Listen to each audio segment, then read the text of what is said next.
আমি আল্লাহকে বিশ্বাস করে কাকে সাজদা দিলাম? আল্লাহকে সাজদা দিলাম। আমার যে ভাইটা না বুঝা বাবার কাছে সন্তান চাইলো, বাবাকে সাজদা দিল, তাহলে আল্লাহর সাথে সাথে সমকক্ষ তাকে করলো কি করলো না বলেন? মুখে মুখে না করলেও কাজের দ্বারা করছে কিনা বলেন? তাহলে কি কাজটা দিল বলেন? মুখে বললাম যে আল্লাহর ক্ষমতা বেশি, সাজদা দেওয়া যাবে কাকে? একমাত্র আল্লাহকে। কিন্তু কাজে দিয়ে কার কাছে সন্তান চাইলাম? যদি এই বাড়িতে একটু স্মৃতিশক্তি কাজে লাগাইতো, যে আমি যার কাছে সন্তান চাইতেছি, সন্তান তো একটা রূহ, জীবন। সন্তানকে একটা জীবন না, রূহ না? আরে সে যদি আমাকে একটা সন্তান দিতেই পারতো, তাহলে তো সে তার নিজের মৃত্যুটা আটকাই দিত। কি বলেন? মানে সে যদি একটা সন্তান দেওয়ার ক্ষমতা রাখতো, যে বাবা কবরের মধ্যে আছে, জীবিত বাবার কাছে তো চাই না সাধারণত, যারা কবরে মাজারে আছে তাদের কাছে চাই। এখন ওই মৃত মাজারের মধ্যে যে বাবা আছে, ওই বাবা যদি আমাকে সন্তানই দিতে পারতো, তাহলে তার যে মৃত্যুটা সে আটকে ফেলতে পারতো।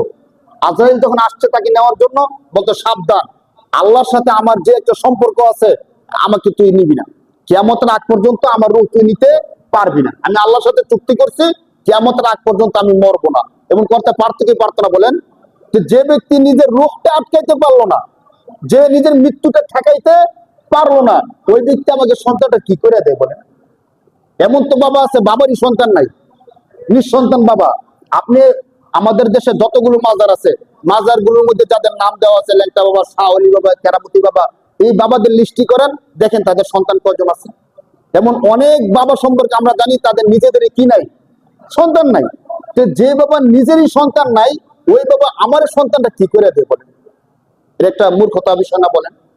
যদি আমাদের দেশে এমন একটা ডাক্তার পাইছি, এমবিবিএস ডাক্তার, যে নাকি নিজের ঠান্ডা সারানোর জন্য প্যারাসিটামল খাইতে পারে না, সে জানে না ঠান্ডা হলে, জ্বর হইলে কি কি ওষুধ খাইতে হয়। তার কাছে গিয়ে কোনো ধরেন বড় কোনো রোগী তার কাছে যাবে, বলে সে তার ঠান্ডা হলে সে নিজে সারাইতে পারে না, তার কাছে আমি ক্যান্সারের রোগী, তার কাছে গিয়ে বসে রয়েছি। আমরা তো এমনই করতেছি। সে নিজের মৃত্যু ঠেকাইতে পারলো না, নিজে একটা সন্তান জন্ম দিতে পারলো না, এখন তার মাজারে গিয়ে আমরা গরু মান্নত করি, বাবা আমার একটা কি দেন, সন্তান দেন। কিন্তু এই সূরা আমাদেরকে শিখাইতেছেন আল্লাহ এক। আল্লাহ কি? আল্লাহ কারো সমকক্ষ নন। তাহলে আমি যদি বাবার কাছে সন্তান চাই, তাহলে আল্লাহর সমকক্ষ দাঁড় করাইলাম কিনা? মানে আল্লাহ সন্তান দিতে পারেন, বাবাও কি দিতে পারেন, সন্তান দিতে পারেন না।